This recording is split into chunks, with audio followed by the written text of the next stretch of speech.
بھائی یہ سرکار فیصلہ آباد سے. کامران بھائی کہاں سے ہیں؟ فیصلہ آباد سے. کیا کہہ رہے ہیں کامران بھائی؟ شاہ صاحب نفی اس بات میں لا کا لفظ استعمال کیا اللہ پاک نے، ہاں، جس کا کوئی دوسرا معبود ہی نہیں، تو لا کے کیا معنی ہیں؟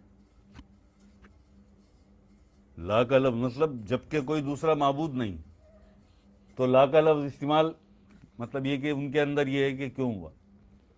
لا کے معنی انکار کے ہیں نا، نفی کے ہیں. ایسا ہی ہے بھائی. نفی اس بات میں کیا پڑھتے ہیں آپ؟ نفی اس بات میں لا الہ الا اللہ، یہ نفی اور اثبات.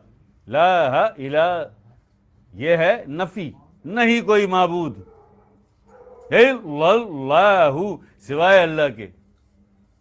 یہ ہے نا نفی اثبات. تو شروع کا پہلا لفظ کیا ہے؟ لا. لا الہ، یہی ہے بھائی. تو جب وہ کیا کہہ رہے ہیں، کیا نام ہے ان کا، کامران بھائی کیا کہہ رہے ہیں پھر لا کا لفظ استعمال جبکہ ہے ہی کوئی نہیں اللہ کے علاوہ، تو لا کا لفظ استعمال کیوں کیا؟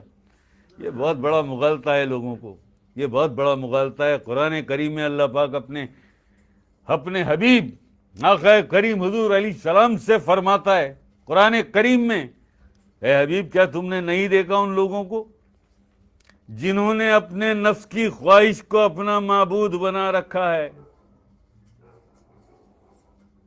اے حبیب کیا تم نے نہیں دیکھا ان لوگوں کو جنہوں نے اپنے نفس کی خواہش کو اپنا معبود بنا رکھا ہے، جبکہ لا الہ نہیں کوئی معبود الا اللہ سوائے اللہ کے.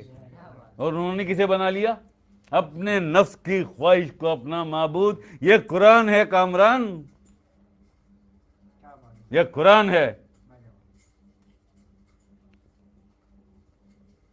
ہو گیا جی.